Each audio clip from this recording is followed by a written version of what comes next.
नमस्ते दोस्तों। तो आज की कहानी है अकबर का साला।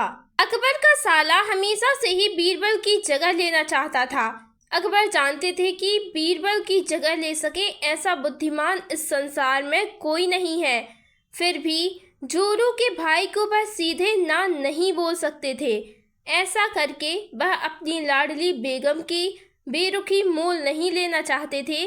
इसलिए उन्होंने अपने साले साहब को एक कोयले से भरी बोरी दे दी और कहा कि जाओ और इसे हमारे राज्य के सबसे मक्कार और लालची सेठ दमड़ीलाल को बेचकर दिखाओ।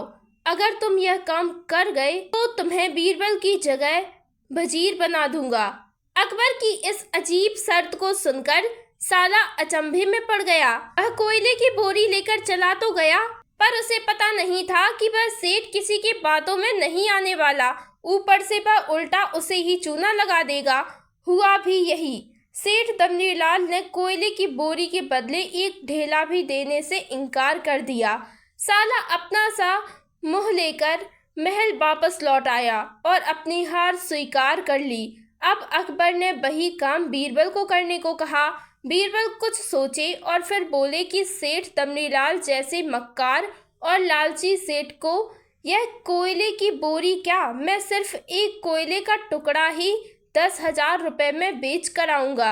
यह बोलकर वह तुरंत वहां से रवाना हो गए। सबसे पहले उसने एक दर्जी के पास जाकर एक मखमली कुर्ता सिलवाया, हीरे मोती वाली मालाएं गले में डाली, महंगी जूती पहनी और कोयले को बारीक सुरमे जैसा पिसवा लिया।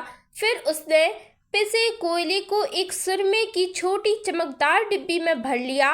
इसके बाद बीरबल ने अपना भेष बदल लिया और एक मेहमान घर में रुककर इस्तिहार दे दिया कि बगदाद से बड़े शेख आए हैं जो करिश्माई सुरमा बेचते हैं, जिसे आंखों में लगाने से मरे हुए पूर्वज दिख जाएंगे और यदि उन्होंने कहीं कोई धन गाड़ा है तो उसका पता बताते हैं। यह बात शहर में आग की तरह फैल गई। सेठ दमड़ीलाल को भी ये बात पता चली। उसने सोचा जरूर उसके पूर्वजों ने कहीं न कहीं धन गाड़ा होगा। उसने तुरंत शेख बने बीरबल से संपर्क किया और सुरमे की डिब्बी खरीदने की पेशकश की। शेख ने डिब्बी के 20,000 रुपए मांगे और मूल भाव करते करते 10,000 में बात तय हुई। पर सेठ भी होशियार था। उसने कहा, मैं अभी तुरंत ये सुरमा लगाऊंगा और अगर मुझे मेरे पूर्वज नहीं दिखे तो मैं पैसे वापस ले लूंगा।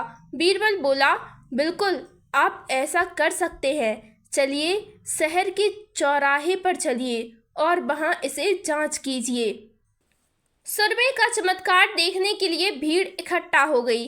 तब बीरबल ने ऊंची आवाज में कहा, ये सेठ अभी ये चमत्कारी सुरमा लगाएंगे और अगर ये उन्हीं की औलाद हैं जिन्हें ये अपना माँ बाप समझते हैं तो इन्हें इनके पूर्वज दिखाई देंगे और गड़े धन के बारे में बताएंगे।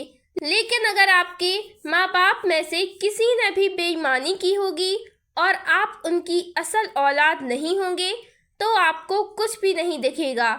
और ऐसा कहते ही बीरबल ने सेठ की आंखों में सुरमा लगा दिया। फिर क्या था, सिर खुजाते हुए सेठ ने आंखें खोली। अब दिखना तो कुछ भी नहीं था, पर सेठ करे भी तो क्या। इतनी इज्जत बनाने के लिए सेठ ने 10,000 बीरबल के हाथ थमा दिए और मुंह फुलाते हुए आगे बढ़ गए। बीरबल फौरन अकबर के पास पहुंचे और रुपए थमाते हुए सारी कहानी सुना दी।